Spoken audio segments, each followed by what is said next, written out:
자, 출애굽기 8장 22절에서 23절 말씀 같이 우리 한 목소리로 합독하도록 하겠습니다. 시작. 그날에 나는 내 백성이 거주하는 고센 땅을 구별하여 그곳에는 파리가 없게 하리니 이로 말미암아 이 땅에서 내가 여호와인 줄을 내가 알게 될 것이라. 내가 내 백성과 내 백성 사이를 구별하리니 내일 이 표징이 있으리라 하셨다 하라 하시고. 아멘. 네, 자리에 앉아주시기 바랍니다. 오늘 애굽에 임한 심판 두 번째 시간입니다. 자, 부모가 된다는 이 안에 계신 우리 부모님들이 다 많이 계시는 줄 아는데, 자, 이분은 존 윌머트라는 사람입니다. 로체스터 공인데요. 17세기 영국의 귀족입니다. 예. 그리고 왕정복고 시기에 궁정인으로 있었고요. 또 시인으로도 이름을 날린 바 있는 존 윌머트라는 사람인데, 이분이 한 유명한 얘기 중에 이런 얘기가 있습니다. 들어보십시오. 결혼을 하기 전에 나는 자녀 양육에 대해서 6가지 이론을 가지고 있었다. 지금 나는 자녀가 6명 있고 이론은 하나도 없다. 네. 결혼을 하기 전에, 아이를 갖기 전에는 아이는 이렇게 커야 되고 이렇게 양육해야 되고 이렇게 교육시켜야 되고 말을 안 들을 때는 어떻게 디서플린 해야 되고 이런 것들 다 갖고 있었지만 막상 결혼해서 애 낳고 보니까 하나도 소용이 없더라. 그럼 뭐가 소용이 있었어? 뭘까? 이론이 하나도 없다는 거는 뭐에 대한 강력한 다른 표현일까요? 내가 아버지 됐다라는 거. 내가 저 6명의 자녀들에게 아버지이고 그들에게 사랑과 자애를 베풀어야 하는 그런 존재라는 것. 아이들의 필요가 있으면 얼른 응답해야 된다라는 것. 그거 말고는 다른 이론도 없고, 다른 어떤 현란한 미사여구도 없다라는 거죠. 여러분, 제가 하나님이 저항할 수 없는 은혜 시간에 제가 어떻게 재민이를 갖게 됐고 어떻게 패런팅을 통해서 정말 하나님의 강력한 임재와 손길을 다시 한번 경험하게 됐는지 나눈 적이 있습니다. 재민이가 4살, 5살 저희 첫아이가 무렵이었던 것 같아요. 그때 저희가 다니던 교회에 이제 초등학교도 아직 들어가기 전이지만 역시 이제 CM, Children's Ministry에 소속돼 있어서 왜 Mother's Day라든가 Thanksgiving이라든가 그러면 이제 아이들 나와서 율동도 하고 노래도 하고 하잖아요. 우리 재민이가 이제 딱 나왔어요. 4살, 5살 박이 아이들이랑 한 10명 쭈루 서가지고 노래도 지금 기억나요. 싹 트네, 싹 터요, 이런 노래예요. 내 마음의 사랑이 이런 거예요. 근데 저는 이제 저희 아들 녀석이 그렇게 나가서 노래하고 춤추는 모습을 처음 본 겁니다. 처음. 재밌더라고요. 애가 싹트네 하면서 그냥 팔짝팔짝 뛰는데, 근데요, 여러분들 다 자녀를 키우시면서 경험하셨을 줄 믿습니다. 그런데 진짜 무슨 영화에 보던 게 정말 저한테 나타나더라고요. 다른 데는 다 흑백으로 쫙 가려지고 그냥 그 아이만 반짝반짝 빛이 나면서, 후광이 막 비치면서, 내 아이가 이렇게 보이더라고요. 물론 다른 아이들, 귀한 다른 집 아이들도 다 나와서 사랑스러운 모습으로 찬양을 하지만 초년생 아빠 노릇을 이제 막 배워가고 있던 저에게 저의 아들의 모습이 이렇게 어디에 갖다 놔도 무엇을 하고 있어도 내 아이가 제일 먼저 바라보고 있는 거. 그리고 단순히 그놈 참 누굴 닮았는지 잘생겼다 이게 아니라, 그게 아니라 그 얼굴을 바라보면서 그 표정을 바라보면서 지금 뭐가 불편한 게 있나? 뭐가 지금 필요한가? 예의주시하는 그런 것들을 배워나가는 게 부모가 된다는 거예요. 근데 우리 하나님께서 우리 인간에게 허락하신 여러 가지 축복 가운데 이 부모가 되어간다라는 것, 된다라는 것, 그 기쁨과 그 눈물과 그 한숨과 그 아픔을 몇 천 배, 몇만 배, 몇십만 배 빡 멀티플라이 하면 아마도 하나님의 우리에 대한 사랑을 조금이라도 이해할 수 있지 않을까. 오늘 본문에 우리는 애굽에 임한 10가지 재앙 가운데 몇 가지를 또다시 보는데, 저는 아버지 되신 하나님을 여러분과 나누기를 원합니다. 오늘 본문에 보면요, 처음에 8장 20절에서부터 22절에 보면 사방에 팔이 천지예요. 사방에. 자, 여러분 기억나실지 모르겠지만 다시 한번, PK 파축독 박매흑 기억나시죠? 지지난주에 하셔서 가물가물 하실지 모르겠지만, 지지난주에 우리가 PK 나눴죠. 오늘은 이제 파축독입니다. 파축독. 파리와 그 가축이 죽는 것과 독종, 스킨 디지즈가 생기는, 오늘 그 네 번째 재앙으로 이제 파리의 재앙. 그런데요, 여기에 보면은 첫 번째 재앙과 네 번째 재앙 공통점이 뭐라 그랬죠? 나일 강가에서 모세가 바로를 만납니다. 바로를 만나서 경고를 합니다. 내 백성을 보내라. 그러지 않으면 이러이러한 재앙이 너에게 있을 것이다. 그렇게 얘기를 하죠. 오늘도 이 8장 20절 21절에 보면 내 백성을 보내라. Let my people go. 그렇죠? NIV 성경에 그렇게 나와 있고 우리 개혁 성경에 내 백성을 보내라. 그런데 여러분이 히브리어 성경을 보면은 보내다, send 하다라는 동사가 샬라입니다. 여기에 우리 개혁 성경이나 영어 성경에는 이 히브리어 워드 플레이가 잘 나타나지는 않아요. 하지만 히브리어 원어를 보면 20절에 send my people, 내 백성을 보내라. 샬라, 내 백성을 샬라 해라. 21절에 네가 만일 내 백성을 샬라 하지 않으면 내가 너와 내 신하와 내 백성과 내 집들의 파리떼를 샬라 하리라. 보내리라. 그렇게 해서 히브리어 워드 플레이가 계속 나옵니다. 샬라 하지 않으면, 내 백성을 샬라 해라. 네가 샬라 하지 않으면, 보내지 않으면 내가 파리떼를 샬라 하리라. 근데 바로는 여전히 듣지 않습니다. 그래서 진짜 파리떼가 온 애굽에, 정말 제가 생각하기에 아마 앞을 분변할 수 없을 정도로 그 파리떼가, 그리고 어쩌면 말을 할 때 입속에 막 파리가 들어갔을지도 몰라요. 그렇게 막 난리가 났습니다. 자, 그래서 바로가 처음으로 이제 이렇게 약한 모습을 보입니다. 이거 좀 없애달라. 내가 니네 백성들이 가서 그 희생제사를 지는 거 허락하겠다. 근데 다만 애굽 땅에서 해라. 광야로 나가지는 마라. 왜? 엄청난 자기 노예잖아. 인적 자원이잖아요. 쉽게 내보낼 수 없어요. 나가면 들어올지 안 들어올지 몰라요. 그렇죠? 그러니까 내 땅에서 희생제사를 지내라. 내가 여기까지는 허락해 주마. 그렇게 모세에게 말하지만 모세가 이렇게 답변합니다. 우리가 하나님께 희생제사를 지내는 모습이 너희 애굽 사람들에게는 가증한 모습이라. 그래서 그들이 우리를 돌로 칠 것이다. 그러니 우리는 타협할 수 없다.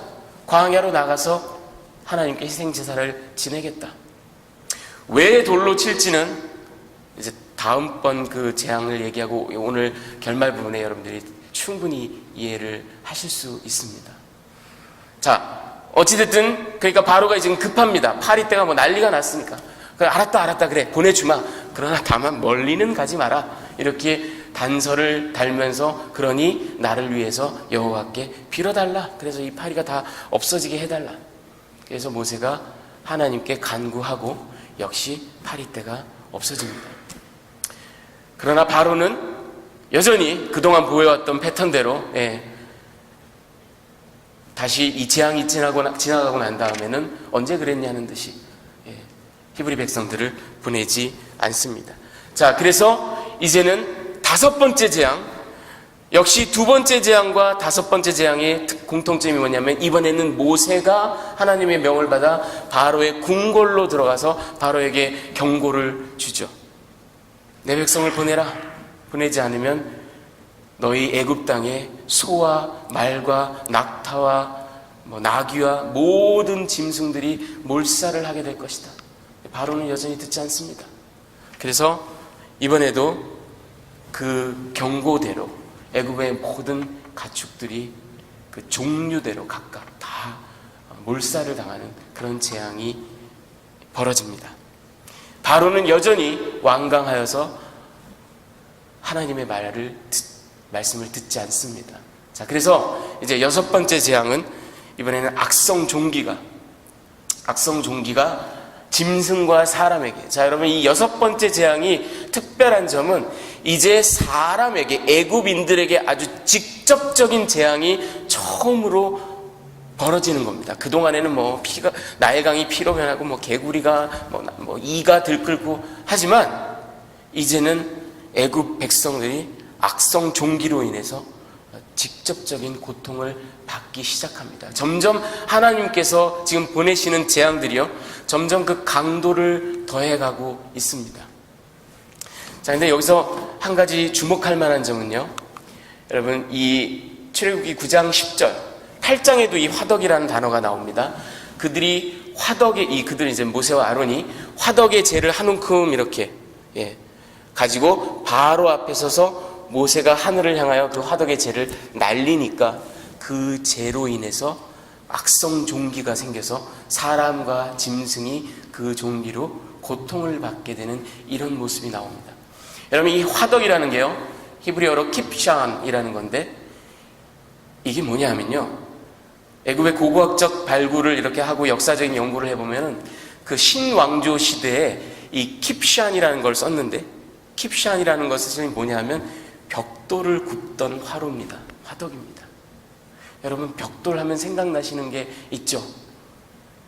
히브리 백성들이 벽돌을 다 이렇게 만들어서 바쳤죠. 그렇죠?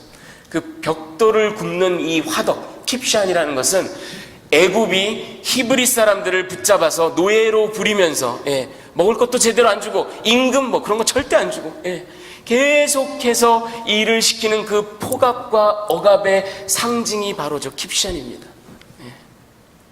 벽돌을 굽는 그 화덕, 이스라엘 백성들의 그 노예 생활의 상징이 바로 저 화덕이에요. 그런데 그 화덕에서 벽돌을 굽고 떨어져 남은 재를 한 움큼 집어다가 이것을, 그것도 바로가 보는 얼굴에서, 목전에서 확 날리면서 그것이 독종이 되는. 여러분, 우리 하나님의 이 심판의 방법이 보이십니까? 마치 그 첫 번째 심판, 나일강이 피로 변한 심판도 제가 그때 여러분과 나눈 것처럼 저 애굽 사람들이, 바로가 히브리인들을 완전히 멸절시키는 하나의 방법으로 사용한 게 바로 그 나일강에다가 이제 막 태어난 남자아이들을 수장시켜버리는, 갖다 물에 던져버리는, 그래서 그들이 히브리 백성들을 그 억압하는, 멸절시키는 방법으로 사용했던 그 나일강, 저들이 자기네들에게는 생명의 근원이라고 여기고 숭배했던 그 나일강을 온통 피바다로 바꿔버리신 하나님, 억압의 도구를, 부정의의 도구를, 폭압의 도구를 오히려 사용하셔서 하나님의 백성들을 건지시고 그 백성을 억압한 바로와 애굽에 심판하시는 하나님의 방법이 여기 이 6번째 재앙에도 나옵니다. 자, 그런데 여전히 바로는, 이 바로의 그 고집 정말 대단합니다. 여전히 듣지를 않습니다. 자, 여러분, 오늘 4번째, 5번째, 6번째 재앙, 파리, 가축의 죽음, 독종, 이것을 함께 이렇게 나눴습니다. 여러분, 이 말씀을 가지고 제가 여러분과 2가지 메시지를 나누기를 원합니다. 첫 번째는 이겁니다. 애굽의 우상들을 조롱하시는 하나님, 애굽의 우상들을 철저히 심판하시는 하나님, 그 애굽의 우상들을 막 빌고 그거에다 자기네 모든 것을 바치고 하는 저 애굽인들에게 너희가 섬기는 이 헛된 우상들이 이렇게 아무 힘이 없다. 천지를 주관하는 유일한 신은 바로 나다 하는 것을 다시 한번 여실히 보여주시는 하나님, 파리의 재앙에서, 가축의 재앙에서, 이 독종에서, 어떻게 보면 이 모든 재앙에서 다 이것들이 여실히 나타납니다. 여러분, 주일날 또 파리의 모습을 보여드려서 죄송합니다. 여러분, 이게요, 침파리라는 겁니다. 스토목시스 칼시트란스라는 학명이 그런데, 그 얼굴, 그 대가리 앞에 주둥이 끝에 이렇게 뭐가 침 같은 게 나와 있는 게 여러분들 보이실지 모르겠습니다. 요 놈은요, 우리가 일반적으로 집에서 보는 파리랑 다릅니다. 요 놈들은 이거는 피를 빨아먹는 종자들입니다. 짐승의 그 소나 이런 거에 다리, 뭐 팔다리 이런 거에 붙어가지고요. 그리고 심지어는 사람에게도 붙어서 모기처럼 그리고 저 침을 딱 꽂아가지고 대롱대롱 침을 쪽쪽 빨아먹는, 그 피를 빨아먹는 그런 종자예요. 요놈들이 아마도 이 파리가 아니었을까 하는 것이 가장 일반적인 성경학자들의 추측입니다. 저놈들은요, 그 열대지방이나 아열대지방에서 어마무시한 속도로 번식합니다. 예, 그 짐승의 그 똥무더기 여기에다가 자기네 알을 600개 내지 800개를 딱 놓습니다. 그럼 이놈들이 이제 확 번식을 하는 거예요. 그러니까 엄청난 속도로 열대지방, 아열대지방에서 그렇게 막 번식을 하고 저렇게 피를 빨아먹고 하니까 당연히 많은 병균을 옮기는 그런 캐리어가 되는 거죠. 뭐 말라리아, 장티푸스, 탄저병. 그래서 지금 이 5번째, 6번째 재앙이 엔트락스, 탄저병이 아닌가 이제 그렇게 많이들 추측을 합니다. 그런데요, 여러분, 이 많은 성경학자들이나 주석학자들이 이 파리의 재앙의 파리를 바로 저 침파리, 스토목시스 칼시트란스라고 생각하는 이유는 다른 게 아니고요. 헬라어로 히브리 성경을 전부 다 번역했던, 예수님 오시기 전에 이미 그 번역이 다 끝났죠. 그 70인경, septuagin이라고 하는 그 70인경의 이 파리를 stable fly, 그렇게 저 침파리, 그렇게 번역을 해놨습니다. 그리고 파일로라는 사람도 역시 이 파리를 저 침파리로 그렇게 번역을 하고 주석을 달았죠. 그게 하나의 전통이 되어서 이 파리 가운데 아마도 저 침파리가 아니었겠는가 하는 게 교회의 전통으로 쭉 남아 있습니다. 그리고 오늘날에도 많은 성경학자들이 저 내용을 채택을 합니다. 한데 히브리어 원어를 보면요, 아로브라는 단어를 사용하는데 저거는 이게 파리냐, 모기냐, 뭐 딱정벌레냐, 사마귀냐, 파리 중에서도 뭐 지파리냐, 쇠파리냐, 침파리냐, 이런 스페시피시티가 전혀 없는 말입니다. 그냥 곤충이에요. 아주 용장하게 번역을 하자면 저게 그렇지만 사실은 가장 정확한 번역입니다. 뭐냐면 온갖 종류의 물기도 하고 안 물기도 하고 그러나 막 굉장히 성가신 곤충들, 인섹트, 곤충들이 어마어마한 양으로 휴지하게 그렇게 밀려드는 것을 바로 아로브, 저렇게 얘기를 합니다. 그러니까 히브리어 원어를 봤을 때는 이게 파리다라고 나는 목숨을 걸란다 하고 말할 수 있는 근거는 사실은 없고요. 이거는 분명한 건 곤충들 가운데 하나이고, 어쩌면 제가 생각하기에는 각 종류의 여러 종류의 곤충들이 막 다 튀어나온 게 아닌가 생각이 됩니다. 자, 여러분, 제가 이 이야기를 왜 하냐면요, 저기 히브리어 아로브랑 그 콥트어, 애굽에서 쓰는 그 콥트어의 아베브라는 게 있어요. 발음이 비슷하죠. 아로브, 아베브. 그 아베브라는 단어가 있는데 그거는 딱정벌레예요. 자, 그리고 3000년 전, 3500년 전에 애굽인, 오늘 곤충들을 많이 보여드리죠. 애굽 사람들의 신앙을 제가 다시 한번 얘기해 드리겠습니다. 여러분, 이게 뭔지 아시죠? 우리가 초등학교 자연 시간에 배운 바로 그 쇠똥굴입니다. 소나 말의 그 똥을 이렇게 저렇게 말고 저 뒷다리로 저렇게 밀고 가죠. 예. 저렇게 가가지고 쫙 갖고 가가지고 저거를 계속해서 먹는다고 합니다. 이 쇠똥구리가. 그쵸? 똥이니까 여러분들은 막 얼굴을 찌푸리시지만, 저거 얼마나 많은 영양분이 있겠어요. 예, 저거를 먹고 사는 거예요. 근데요, 애굽 사람들이요, 여러분, 애굽 사람들이 저 쇠똥구리를 보고 신성한 신으로 경배했습니다.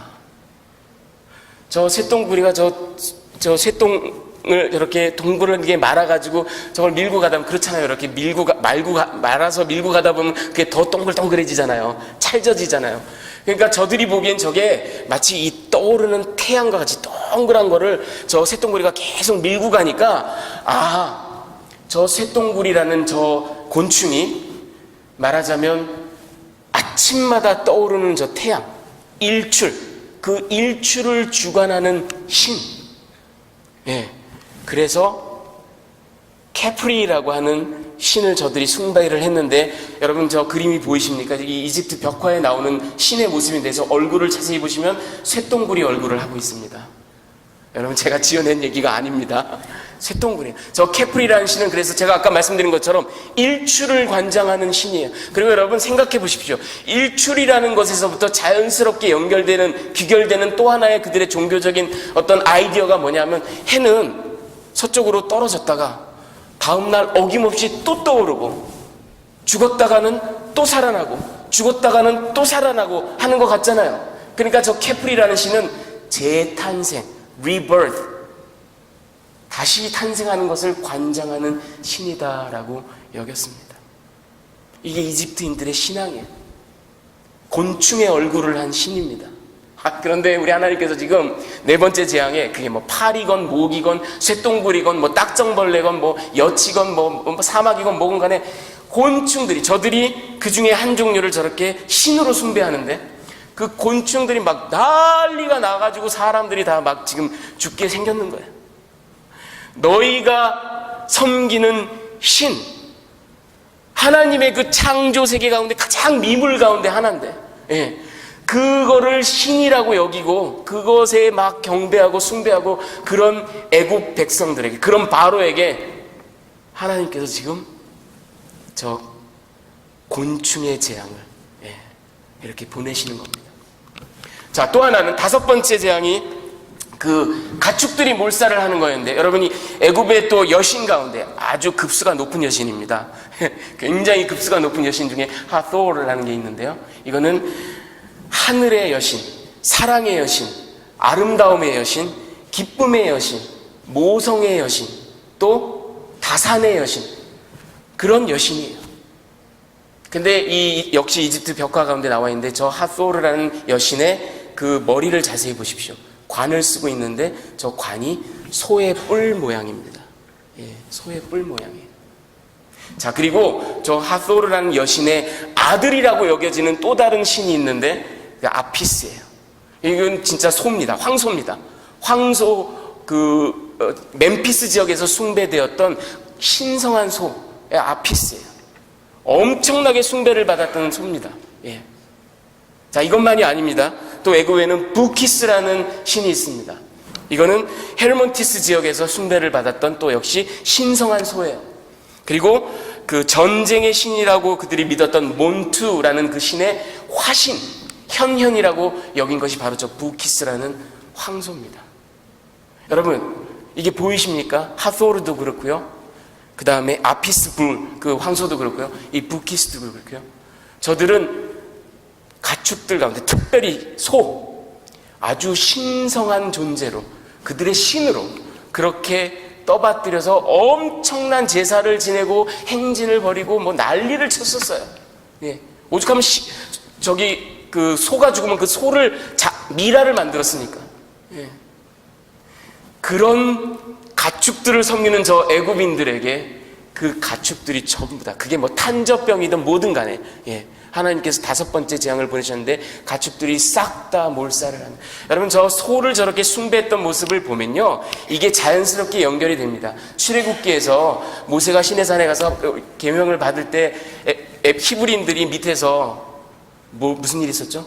금송아지 사건 생각나시죠, 여러분? 그게 괜히 나온 게 아니에요. 송아지가 바로 애굽의 그 종교를 상징하는 겁니다. 그들이 했던 일은 뭐냐면, 여기 광야 생활 싫다, 다시 애굽으로 돌아가고 싶다, 애굽에 우리가 살았을 때 저 뭐 부키스며 뭐 아피스며 하토르며 다 우리를 돌봐주지 않았냐, 그때 고기도 먹지 않았냐, 우리가 이게 뭐 하는 짓이냐 하고 저들이 애굽을 바라보고 난리를 쳤던 게 금송아지 사건이에요. 뜬금없이 송아지가 나온 게 아닙니다. 그런데 지금 우리 하나님께서 다섯 번째 재앙으로, 예, 저 가축들을 완전히 몰살시키시는 모습. 그리고 여섯 번째 재앙이요, 여러분, 독종이 스킨 디지즈가 난 건데, 여러분, 우리는 레위기에서 그 사람이 문둥병에 걸렸거나 유출병에 걸렸거나 뭐 물집이 생기거나 고름이 나오거나 이런 스킨 디지즈가 있으면 재래적으로 부정하다. 그래서 제사에 나갈 수도 없고 격리되어 지내다가 그것이 다 없어지면 제사장에게 몸을 보이고 희생 제사를 드리고 그리고 나서 다시 공동체로 돌아오는 그런 모습을 우리가 보죠. 근데 여러분, 이 몸에, 피부에 난 그런 병이 재래적으로 불결하다, 제사를 지낼 수가 없다, 종교 행위를 할 수 없다라는 이 관념은 히브리인들의 그 모세 율법에만 나온 게 아니라 고대 근동 지방의 공통적인 그런 종교적인 생각이었습니다. 애굽이든 팔레스타인이든 메소포타미아이든 고대 근동 지방에서는 스킨 디지즈가 있는 사람은 제사에 나올 수가 없었어요. 자, 그러니 지금 뭐 파리떼가, 곤충떼가 난리가 났고 막 가축들이 죽고 저들도 저들 나름대로 저들이 최고의 신이라고 여기는 그 신들에게 뭔가를 제사를 지내고 뭔가 희생제사를 지내고 해서 이 신들의 노여움을 풀고 싶을 때인데 독종이 발생해서 온몸에 막 스킨 디지즈가 났으니 제사도 지낼 수가 없어요. 예, 여러분 보이십니까? 이 네 번째, 다섯 번째, 여섯 번째, 우리가 보기엔 그냥 굉장히 자연재앙이 아주 그 극단적으로 나타난 모습처럼 보이지만 사실은 그 뒤에 숨어있는 하나님의 뜻이 보이십니까? 너희가 섬기는, 너희가 헛되게 숭배하는 이 우상들, 내가 창조한 창조세계의 한 미물에 불과한 것들을 너희가 숭배하고 있는데 내가 이것들이 얼마나 헛된 것이라는 것을, 그리고 야훼 하나님만이 천지의 유일하신 하나님이라는 것을 보여주리라 하고 보여주신 게 바로 이 재앙들입니다. 자, 두 번째, 구분하시는 하나님, 아버지 하나님. 여러분 그 8장 22절에 보면요, 우리가 시작할 때 같이 봉독했는데, 그날에 나는 내 백성이 거주하는 고센 땅을 구별하여 그곳에는 파리가 없게 하리니 이로 말미암아 이 땅에서 내가 여호와인 줄을 네가 알게 될 것이다. 여러분 창세기 46장에 보면 히브리인들이 고센 땅에 거했다라는 걸 우리가 알 수 있죠. 이 고센 땅은 그 나일강 하류의 그 델타 지역, 그 삼각주 지역의 동편에 있는 곳입니다. 오늘날 그 도시 카이로의 북동쪽으로 한 50마일 정도 떨어져 있어요. 그곳에 가면은 그 와디 투밀라트라는 그런 지역이 있는데, 여기가 이제 너비가 한 6마일 정도 되고 길이가 한 30마일 정도 되는 그런 계곡, 밸리 지역이에요. 여기가 아마도 고센 땅이었을 것이다 라고 이렇게 많이들 추측을 합니다. 이 땅은, 고센 땅은 지금 저 네 번째 재앙이 이루어지는데 하나님께서 말씀하시기를 마치 무슨 투명의 막이라도 쳐진 것처럼, 예, 온 애굽이 곤충들로, 파리로, 뭐 그 딱정벌레로, 새똥구리로 지금 난리가 났는데 고센 땅에는 아무런 일이 없습니다. 하나님이 그러면서 고센 땅을 구별하겠다 이렇게 말씀하십니다. 그리고 출애굽기 9장 4절에 보면요, 이번엔 그 가축의 죽음, 몰살을 하나님께서 심판을 하실 때도요, 여호와가 이스라엘의 가축과 애굽의 가축을 구별하리니 이스라엘 자손에게 속한 것은 하나도 죽지 아니하리라 하셨다 하라 하시고, 실제로 그래서 애굽의 가축들이 다 죽고 난 다음에 바로가 자기 관원들을 고센 땅에 보내봅니다. 보내봤더니 고센 땅에 히브리 사람들에게 속한 가축들은 정말로 하나도 죽은 게 없어요. 구별하십니다, 우리 하나님이.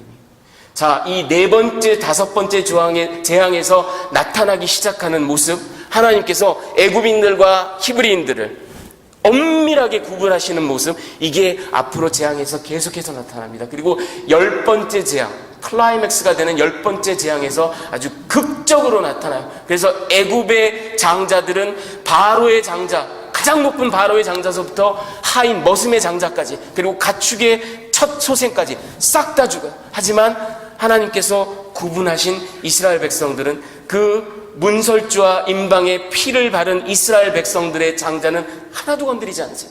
확실하게 구분하시는 하나님. 이것이 앞으로 계속해서 나타나는 하나님의 이 재앙의 모습입니다. 여러분, 제가 출애굽기를 처음 시작하면서 특별히 그 4장으로 기억하는데, 4장을 여러분과 나누면서 제가 제목을 야훼 하나님 못 말리는 아들 바보다 그렇게 나눴던 기억이 납니다. 못 말리는 아들 바보.